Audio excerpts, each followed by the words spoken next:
Hari Om. Om Sahana Bhavatu Sahano Bhunaktu Sahaviryam Karavavai Tejasvina Vaditamastu Ma Vidvishavahai. Om Shanti Shanti Shanti.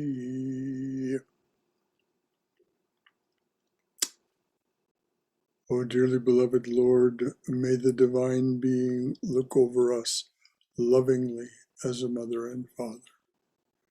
May the Divine Being support and nourish us as a mother and father. May we have the strength and skill to study together the art of spirituality. May no misunderstandings arise amongst us. Om, peace, peace. Peace be unto us and to all beloved beings everywhere. So, welcome and namaste to everyone. As was remarked a little earlier as I was talking to Joshua, we finished chapter 11 of Jnana Yoga in July. Chapter 11 was the cosmos, the macrocosm. We're now taking up chapter 12, the cosmos, the microcosm, delivered in New York, 26th January, 1896.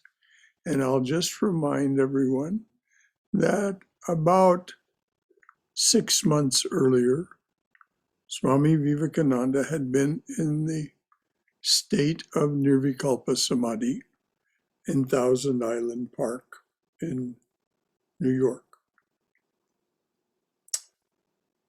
The talks that he gave immediately thereafter are well worth your attention. They're called Inspired Talks and are published by the New York Ramakrishna Vivekananda Center of New York, the East Side Center. A remarkable book and worth your attention. So before we get started, are there any questions or comments that anyone would like to offer? Anything to add from your own wisdom? Anything to ask from whatever concerns you might have?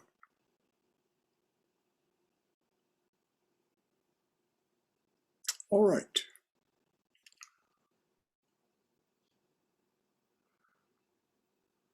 The Swami starts by saying, the human mind naturally wants to get outside, to peer out of the body, as it were, through the channels of the organs. The eye must see, the ear must hear, the senses must sense the external world, and naturally the beauties and sublimities of nature captivate the attention of man first. The first questions that arose in the human soul were about the external world. The solution of the mystery was asked of the sky, of the stars, of the heavenly bodies, of the earth, of the rivers, of the mountains, of the oceans, and in all ancient religions we find traces of how the groping human mind had first caught at everything external. There was a river god, a sky god, a cloud god, a rain god, everything external, all of which we now call the powers of nature, because metamorphosed, transfigured into wills, into gods, became, not because. what we now call the powers of nature became metamorphosed, transfigured into wills, into gods, into heavenly messengers. As the questions went deeper and deeper, these external manifestations failed to satisfy the human mind, and finally the energy turned inward, and the question was asked of man's own soul. From the macrocosm, the question was reflected back to the microcosm. From the external world, the question was reflected to the internal. From analyzing the external nature,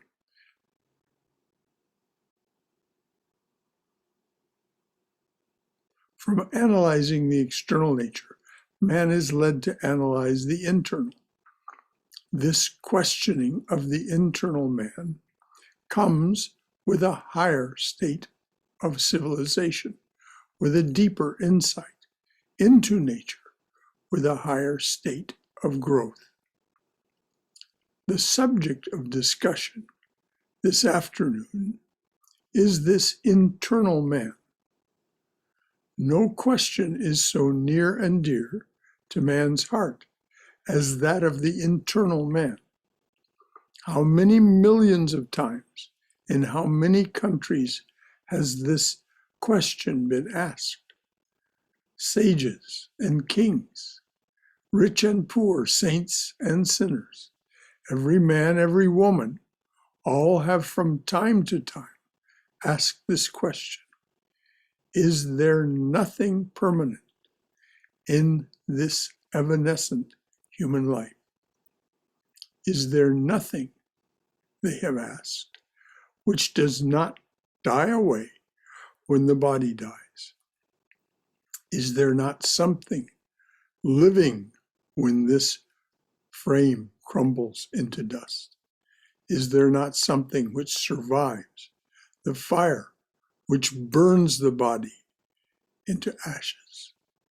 And if so, what is this? What is its destiny? Where does it go? Whence did it come? These questions have been asked again and again. And so long as this creation lasts, so long as there are human brains to think, this question will have to be asked. Yet it is not that the answer did not come. Each time the answer came. And as time rolls on, the answer will gain strength more and more. The question was answered once for all, thousands of years ago, and through all subsequent time, it is being restated, re-illustrated, made clear to our intellect. What we have to do, therefore, is to make restatement of this answer.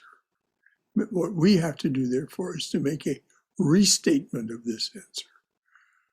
We do not pretend to throw any new light on these all-absorbing problems, but only to put before you the ancient truth in the language of modern times, to speak the thoughts of the ancients in the language of the moderns, to speak the thoughts of the philosophers in the language of the people, to speak the thoughts of the angels in the language of man, to speak the thoughts of God in the language of poor humanity, so that man will understand them.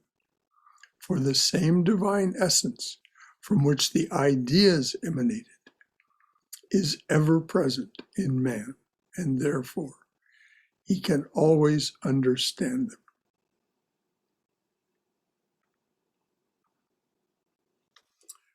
So having come that far, this brief summary that the Swami gave of first man looked out into nature and anthropomorphized the powers of nature, made them into gods, a rain god, a sky god, a devil, all of these things. What does this give rise to in you as he progresses by saying that after a time, the question became, wait a minute, there is all of this external nature business, but that all comes and goes with the body. What is there that does not die with the body? And when the body dies, where does it go? Where did it come from? All these questions became asked. So are there any questions or comments that you'd like to make based on what you've heard so far? Brother Shankara? Yes, I am. So that sentence where he says, the thoughts of God in the language of poor humanity, why does he use the adjective poor before humanity? That's kind of unlike Swamiji. Well, Swamiji, like all of us, when Walt Whitman was accused of contradicting himself in his book Leaves of Grass, Whitman said, contradict myself? Very well, I contradict myself. I contain multitudes. And I think Swamiji must have very much appreciated that remark, because he too saw things from so many different points of view. And by poor humanity, I'm sure he meant suffering humanity, humanity suffering from ignorance, darkness, death. So he didn't mean it to be demeaning, I'm sure. He simply was being empathetic with the plight of the human being who is still in this state of ignorance and therefore questioning. That's how I would understand it. That makes sense. Yes, thank you. Mm-hmm. Thanks for the question. It's a good catch. Anything else from anyone?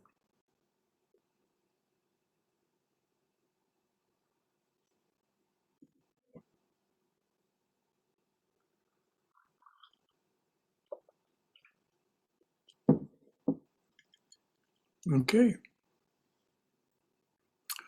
The Swami said to the audience he was facing, I am looking at you. How many things are necessary for this vision? First, the eyes. For if I am perfect in every other way and yet have no eyes, I shall not be able to see you. Secondly, the real organ of vision. For the eyes are not the organs, they are but the instruments of vision. And behind them is the real organ, the nerve center in the brain. If that center be injured, a man may have the clearest pair of eyes, yet he will not be able to see anything. So it is necessary that the center, or the real organ, be there. This, with all our senses.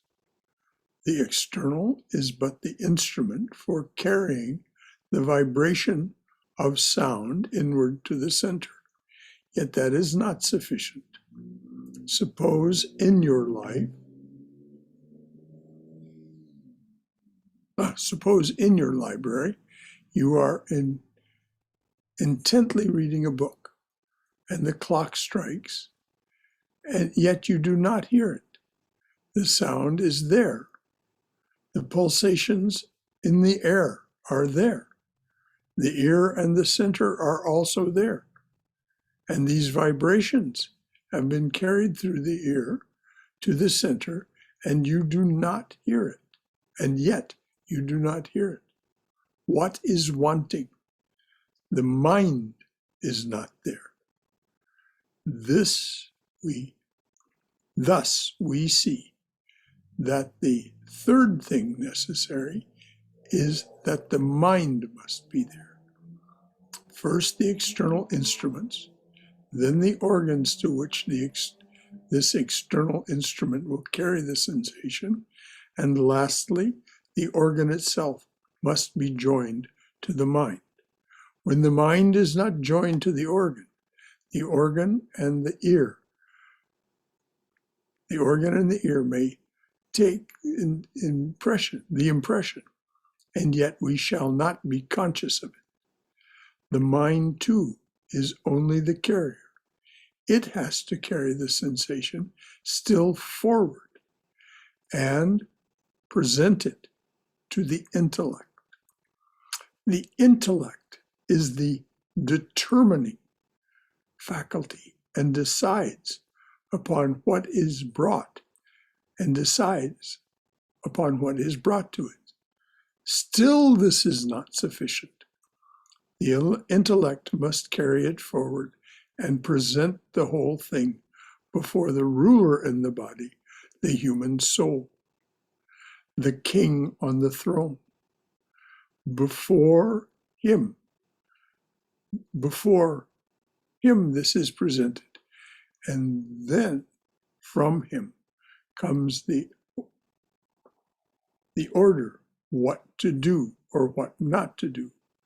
And the order goes down in the same sequence to the intellect, to the mind, to the organs, and the organs convey it to the instruments, and the perception is complete.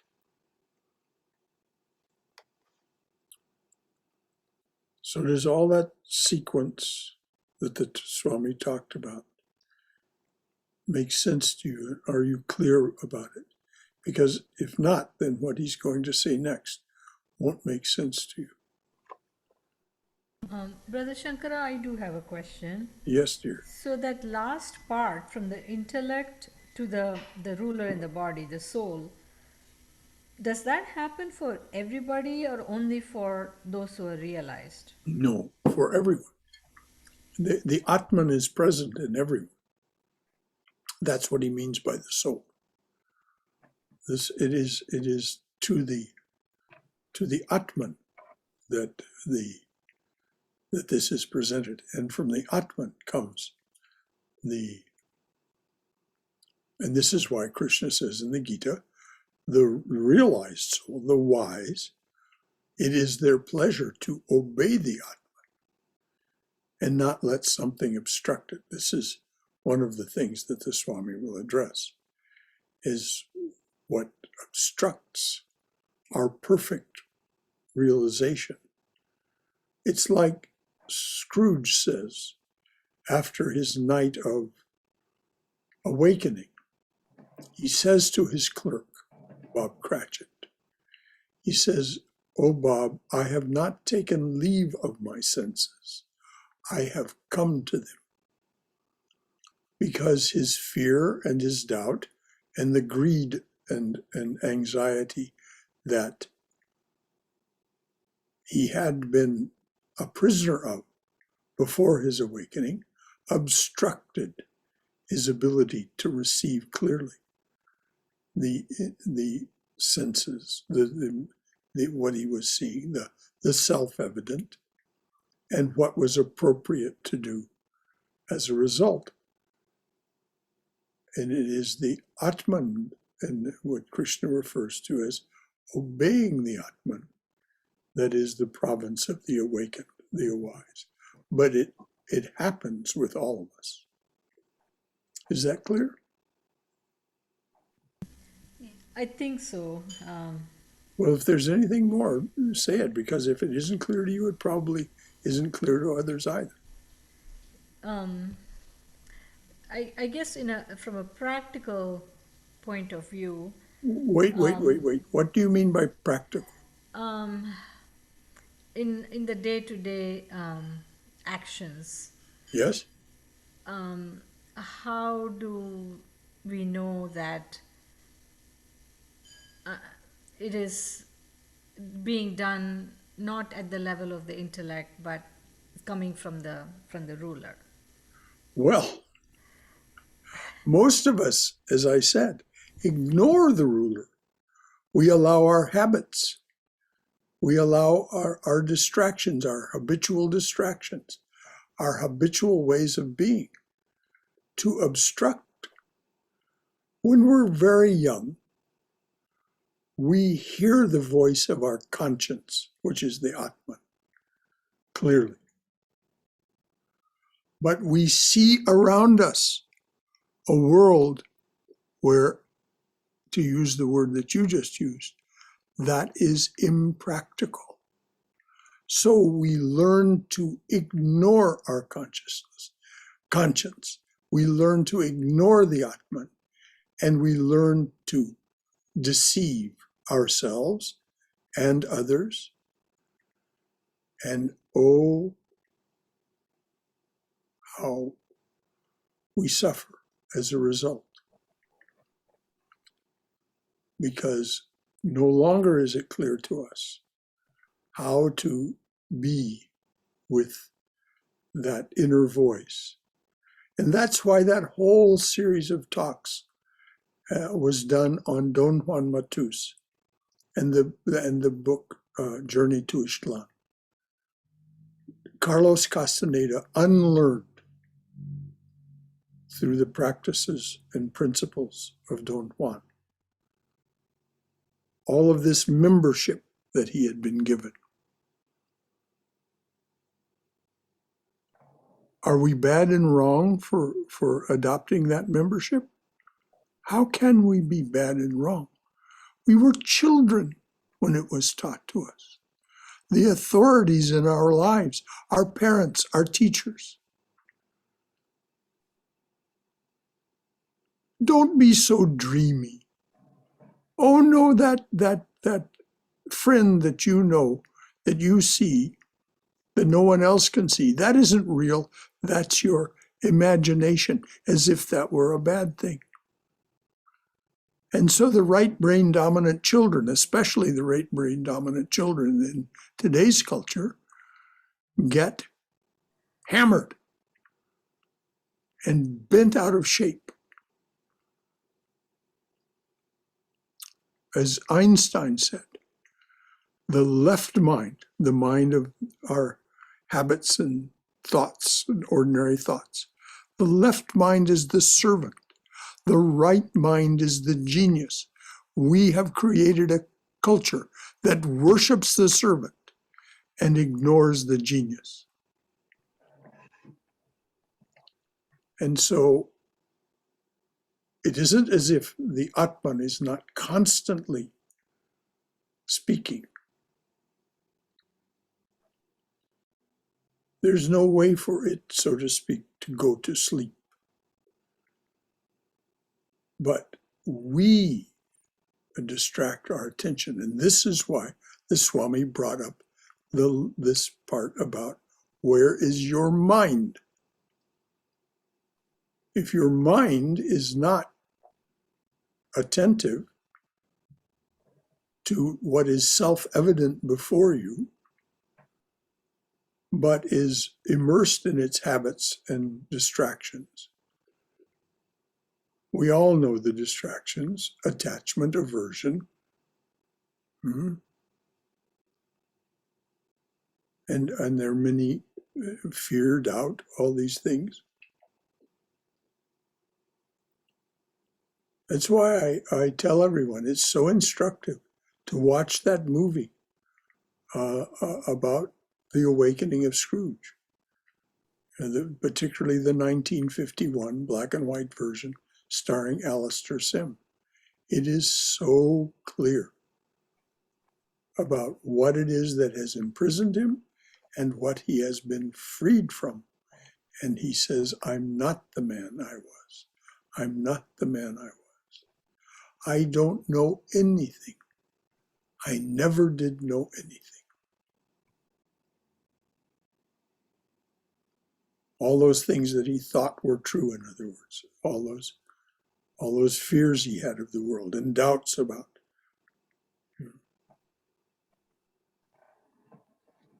Thank you. Thank You're you. more than welcome, dear.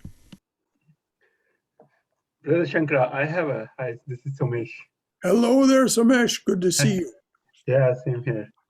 To see everyone. I have a similar question. In my understanding is that Atman is the observer, and now I'm, left with the question: who takes the decisions? Does intellect take the decision, or does the Atman take the decision, or they both do? And it's whom I The, listen or do.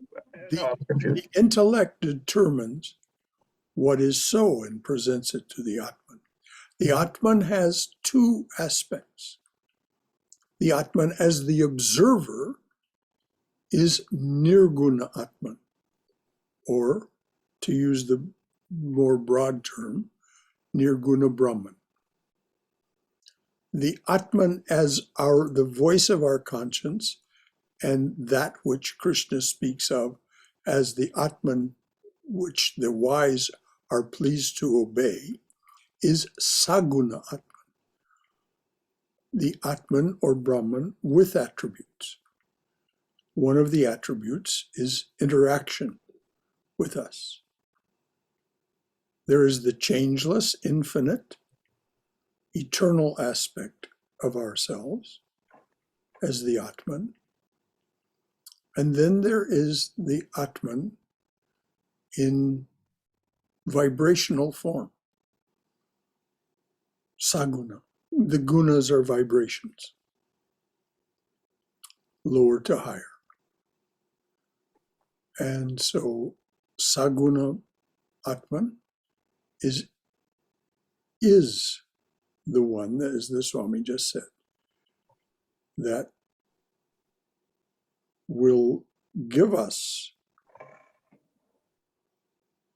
pure, perfect knowledge of what is so once everything else is cleared away. This is the purified mind, or the purified heart, the purified ego.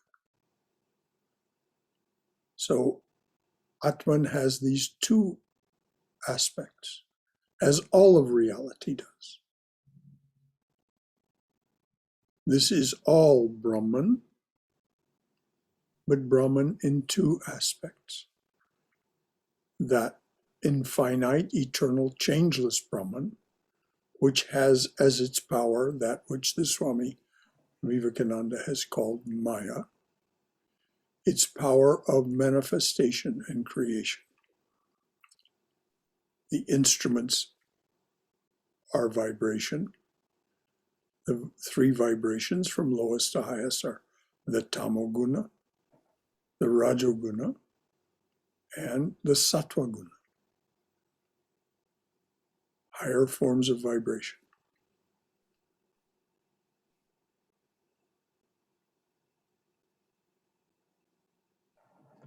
So the Atman participates in that Saguna form. Is that clear, Somesh? Yes. So all decisions are taken by Sadgun, Atman, or it depends which level you are, and then Well, most of us don't make decisions. We just react. yes. Most of us just react from all of our samskaras. The gunas brush against our samskaras. We think those thoughts and feelings and so on are our own. They're not our own at all. They're simply the action, as Krishna says. They're just the gunas attaching themselves to gunas. And so, but we pay attention to them as if they are real. Mm-hmm. And so instead of acting from the impulse of the Atman because of our clarity, we react from the impulses of our samskaras, our habits. Mm-hmm. our old ways of being. And so this is the whole point of spiritual practice, to free us from imprisonment by all this old karma represented as samskaras. We are as old as the universe itself. That's what Swami Vivekananda brought out in his very early talks in Jnana Yoga to the people in London about evolution. Each of us here, each of us, the essence of us is eternal, infinite, and changeless. It, like everything else, when manifestation arose, all of that potential was involute in us, involved, and has been expressing itself ever since. According to both Vedic scholars and the modern physicists, for about 14 billion years. That's a long time. So we accumulate a lot of what in modern parlance is called baggage. And we believe in it. We think that is the truth, rather than believing in that which created it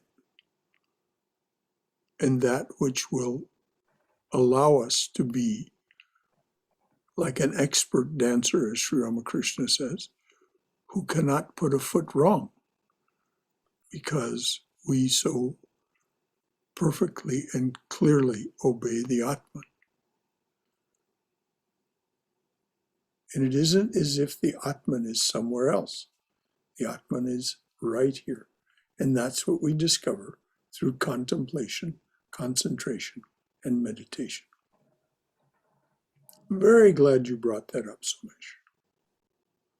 Anything else from anyone about this or any other topic? Yes, I'd like to share something with that from my experience. Yes, Robert. I had asked myself that same question that the lady did. How do I know the difference between the mind speaking and God speaking? And after dealing with it for some years, I came up with something that worked for me absolutely. Mm-hmm. See, the mind is a reason machine. Yes. It has a reason for everything. So Yes. when it speaks to you, right behind that comes a bunch of reasons. Mm-hmm. When God Beautifully speaks, said. when God speaks to you, it's so profound that no reasons are necessary. It does not come with reasons. It comes with a statement. Wow. And you get it. If you want to play around with it and fool around and pretend not to know the truth, you can do that. Well, that's what we learn to do. That's what we learn to do as children. We learn to ignore that perfect voice that exists in us and slowly dies away. Yeah. To by age 12, So we're that's largely deaf to it. So that's something that has worked for me for many years and it hasn't failed me yet. Good for you, Robert. Excellent.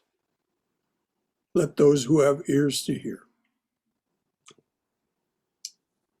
The mind will always rationalize everything, give you reasons. If you question it, it'll have, as Robert says, innumerable reasons for its opinion. The voice of the Atman, no reason is required. Doesn't, you simply hear and it's so profound. Yes. that no reason is necessary. Yes. You have no And doubt. that doesn't mean we won't make mistakes. We will make mistakes. Vivekananda, at the end of his life, said, I have made so many mistakes and I celebrate them all because they brought me to this moment. We don't learn by not daring to make mistakes. We learn by our mistakes. As a matter of fact, we learn more quickly by our mistakes than we do by anything other than meditation. Meditation is the fastest way to learn. But it takes a long time to master meditation. So, it becomes a push me, pull you about which is fastest. Thank you, Robert. Anything else from anyone? This is wonderful. This is what a class is about. I have a two-part question. Okay. One is to Robert, if he has any concrete examples that come to his mind of when he heard from the Atman a statement versus the reasoning. The other question I have is, if there is like a anger or fear vritti that arises in the mind and presents it to the intellect, can the intellect choose to take refuge in the witness Atman and not let the little ego appropriate it? And will that then over time help to go to the higher and turn the eye towards the real eye? I'll let Robert answer the question, the part of the question for him first. Okay, I want to answer it this way. I teach music, and I was telling my students yesterday that there are two things you can study this music and get it analytically down perfect, or you can feel it. When you feel it, you have it forever. It's in the heart.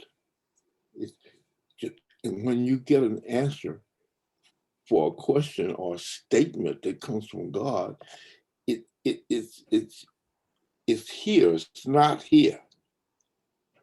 So now both are applicable, but usually if you have to really choose, that one, that heart one is the most profound. The analytical one changes from day to day. What's analytically correct today could be incorrect tomorrow. Very well said. As Vivekananda put it, Robert, if there is an argument between the mind and the heart, go with the heart. Yes. Now to answer your other question, the other part of your question, Svaya. When anger and fear arise, there is a reason for it. Something in the left limbic system has been triggered. As Jill Bolte Taylor, the neuroanatomist, tells us, that trigger sets off a 90-second, 90-second neurochemical sequence. If we can just simply sit for that 90 seconds as that neurotransmitter chemical does what it does and then dies away. In 90 seconds, it dies away. If we can just simply then say, is there anything in the environment that really warrants this response from the limbic system, from the left limbic system. Now, if you are walking on a mountain path and you hear bzzz, bzzz, bzzz, the rattle of a rattlesnake, you don't have to wonder whether there's something dangerous in the environment. You immediately retreat.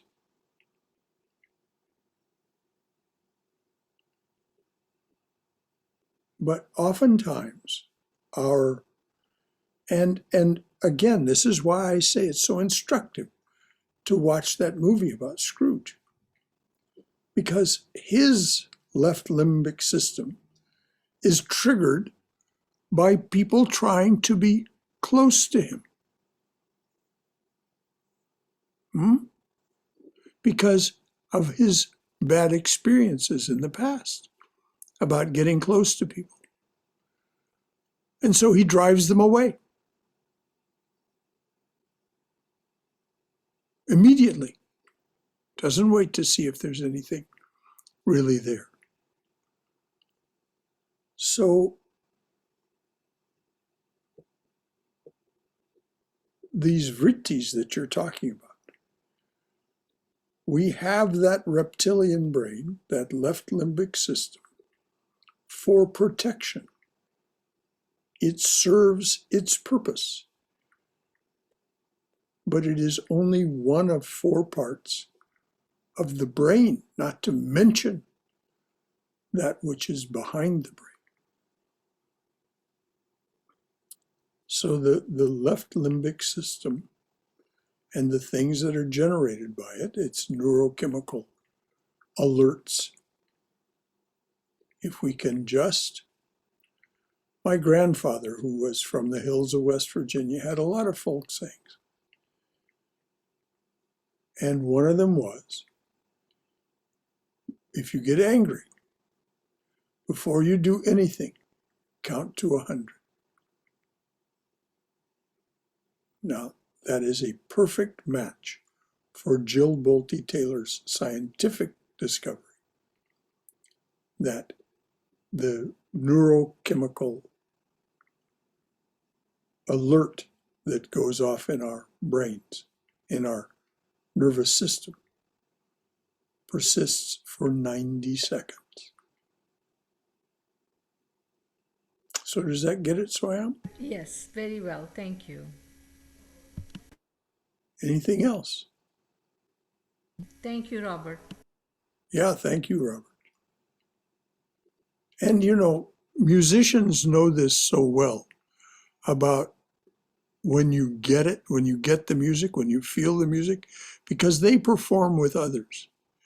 And the real magic occurs.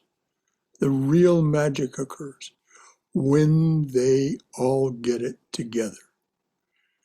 And they are working, and it is a mindless thing. It's been so described to me.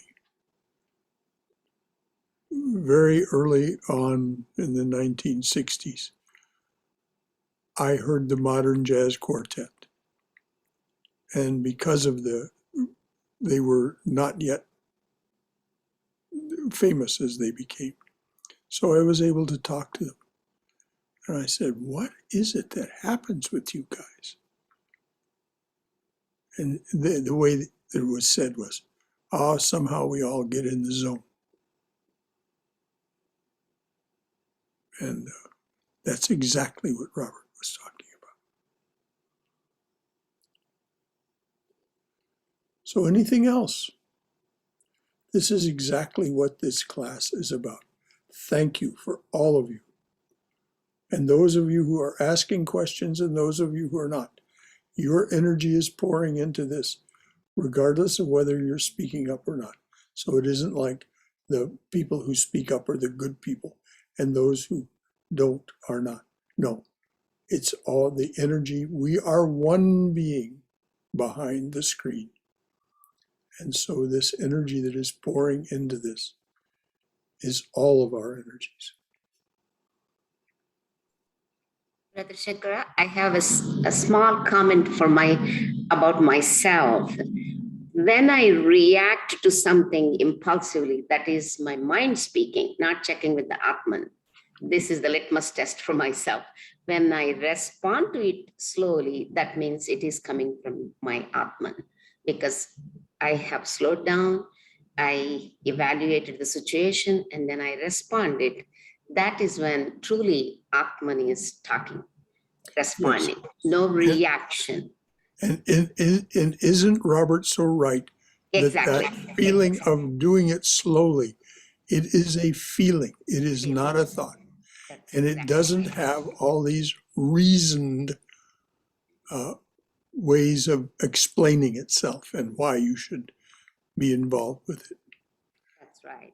But That's if you slow down, instead of but reacting right away. we have to unlearn. Mhm. Our This old is- patterns, yes, our old patterns. It's like a dusting off the mirror. We slowly Yes.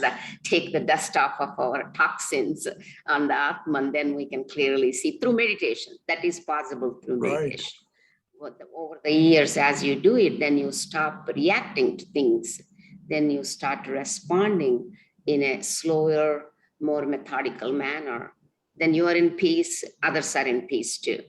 Yes. Peace is on both ends, not only just me, my other person whom I'm talking to is also in peace, because I'm not jumping on them or impulsively making some crude comments. That is the litmus test for myself. Just wanted to. That's why in What the Robert opening, was saying. Yes. that's why in the opening prayer it says, may no misunderstandings arise amongst us. May none of us be impulsive in insisting that our opinion is the correct opinion. Thank you. That's simply preposterous. Thank you for the time. Thank you, Brother Shankara. Thank you, dear.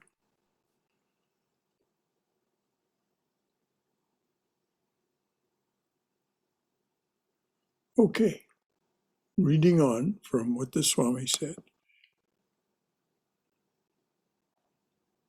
Yeah, good, we have time. The instruments are in the external body, the gross body of man. But the mind and the intellect are not. Please listen up. The instruments are in the external body, the gross body of mind. But the mind and the intellect are not. They are in what is called in Hindu philosophy the finer body, and what in Christian theology you read of as the spiritual body of man. Finer, very much finer than the body, and yet not the soul. This soul is beyond them all. The external body perishes in a few years. Any simple cause may disturb and destroy it. So I'll read that again. The external body perishes in a few years. Any simple cause may disturb and destroy it. The finer body is not so easily perishable, yet it sometimes degenerates, and at other times becomes strong. We see how in the old man the mind loses its strength. How when the body is vigorous, the mind becomes vigorous. How various medicines and drugs affect it. How everything external acts on it, and how it reacts on the external world. Just as the body has its progress and decadence, so also has the mind, and therefore the mind is not the soul, because the soul can neither decay nor degenerate. Remember now, the soul we're talking about here is the Atman.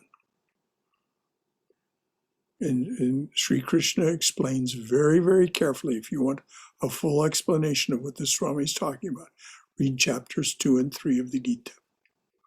The soul can neither decay nor degenerate. How can we know that? How can we know that there is something beyond this mind? Because knowledge, which is self-illumining and the basis of intelligence, cannot belong to dull, dead matter. Knowledge, which is self-illuminating and the basis of intelligence, cannot belong to dull, dead matter.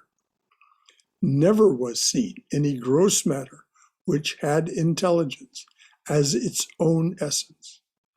No dull or dead matter can illumine itself.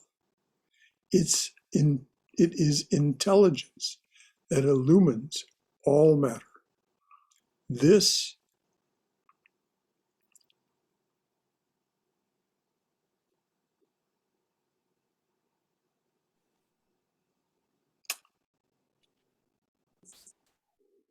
this hall is here only through intelligence, because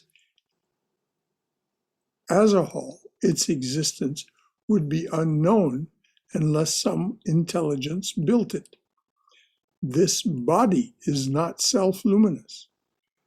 If it were, it would be so in a dead man also. Neither can the mind nor the spiritual body be self-luminous. They are not of the essence of intelligence. That which is self-luminous cannot decay. The luminosity of that which shines through all borrowed light comes and goes. The luminosity of that which shines through a borrowed light comes and goes. But that which is light itself, what can make that come and go, flourish and decay? We see that the moon waxes and wanes because it shines through the borrowed light of the sun. It is a lump of iron. If a lump of iron is put into a fire and made red hot, it glows and shines, but its light will vanish because it is borrowed. So decadence is possible only of that light which is borrowed and is not of its own essence. Now we see that the body, the external shape, has no light as its own essence, is not self-luminous, and cannot know itself, neither can the mind. Why not? Because the mind waxes and wanes, because it is vigorous at one time and weak at another, because it can be acted upon by anything and everything. And what he's talking about here is the gunas, the influence of the gunas on the mind. Therefore, the light which shines through the mind is not its own. Whose is it then? It must belong to that which has its own essence, and as such can never decay or die, never become stronger or weaker. It is self-luminous. It is luminosity itself. It cannot be that the soul knows. It is knowledge. It cannot be that the soul has existence, but it is existence. It cannot be that the soul is happy. It is happiness itself. Now he just described Satchidananda, knowledge, existence, happiness, or bliss. Satchidananda is simply another name for Atman or Brahman. It exists, and because of its existence within each of us, because of its existence, we live, we act, we breathe. Because of that luminosity, because of that existence, knowledge, bliss. this shines.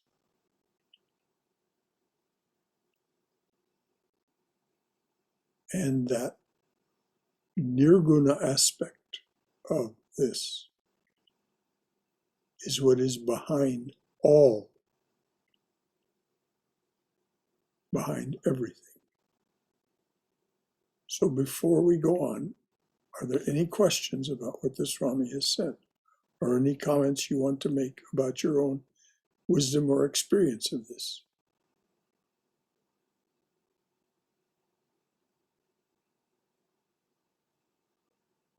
Okay, I'm going to repeat that, what the Swami said before we go on.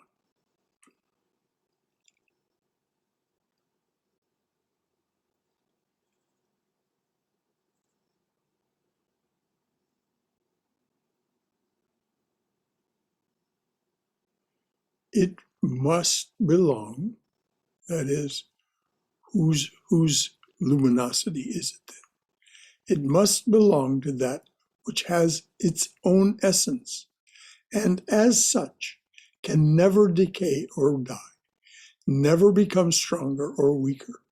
It is self-luminous. It is luminosity itself. It cannot be that the soul knows. It is knowledge. It cannot be that the soul has existence, but it is existence. It cannot be that the soul is happy. It is happiness itself.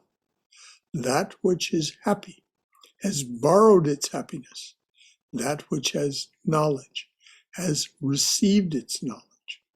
And that which has relative existence has only a reflected existence.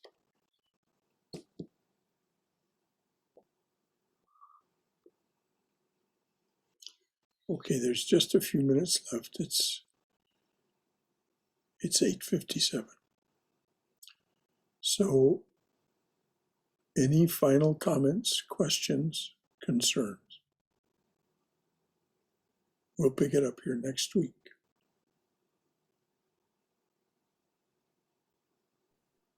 I feel like it's very easy to get caught up in thinking so much about like identifying with this personal life, and like when we hear the Swami talking about how we've lived for ages and how we've lived many lives is pretty crazy to think about. Yes, indeed it is. But as Sri Ramakrishna said, don't worry about it. Don't concern yourself over much about it. It has all resulted in the fact that, as he said, you have come to the mango grove. Eat the mangoes. Experience your life. It doesn't matter how you got here. The Swami explained it so that we would understand. But, and it is, as you pointed out, Aaron, it can be crazy to think about. I mean, it can lead you off in all kinds of directions. But the thing is, who am I right now? The past, untrue or true, as I recall it. What does it matter now? All that became this moment, this crouching, pregnant moment. And so, what is within this moment? What is within this moment? And most moments, if we just sit back and look, most moments are remarkably fine. There are those moments that are not, due to some sort of anguish, physical pain, so on. But by and large, most of the moments of our lives are remarkably fine. We can distract ourselves by any number of means, or we can learn to be quiet and be with that witness aspect of ourselves and just look out with wonder. Now, clearly, the people in Louisiana, the people in New Jersey that suffered from Hurricane Ida, their moments are not fine right now. The people in Afghanistan, or any number of other places in the world, most of their moments right now, there's reason to be afraid. And so we do what we can, we empathize as we are able and do what we can, but we don't let it overwhelm us. Because beyond what we can do, there's only this moment for us right now.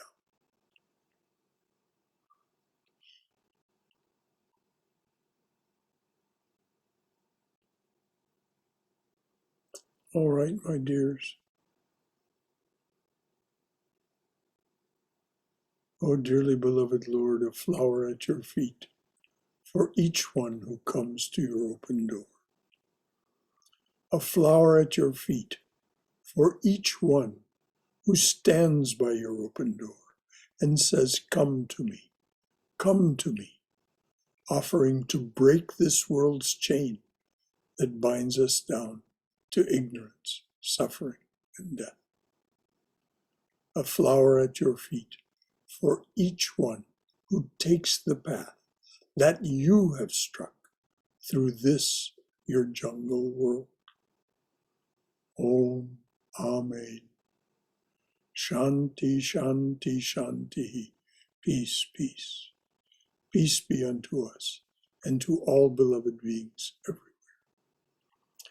Jai Shri Guru Maharaj Ji Ki Jai. Durga, Durga, Durga. May you have peace. May you be safe. May you be healthy. May you be cheerful. May you have peace of mind. Go forward in the loving and protective embrace of the Divine Being as our Mother and Father. So the next time, Thanks, everybody. the next time we'll meet, given that something unexpected doesn't happen, will be Saturday. So Saturday now remind you that the Saturday class has been moved to noon. So the Saturday class takes place from noon to 1 rather than 11 to 12.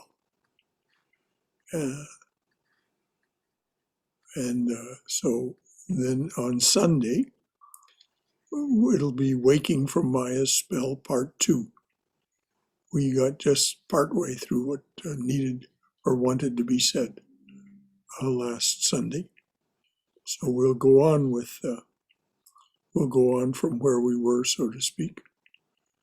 And so Waking from Maya's Spell Part 2 on Sunday. Any final thought from anyone? All right, dears. Good night. So lovely to have been with you. And that's what this place is all about, dear. Sharing, going forward together. Jai, Jai, Jai, Jai, the Divine Presence. Thank you, Shankara. Thank you. Have a good Good night. night, all. Good night. Good night. Good night, Katrina. Good night. Thank you. Good night, all. Good night. Good night. Good night.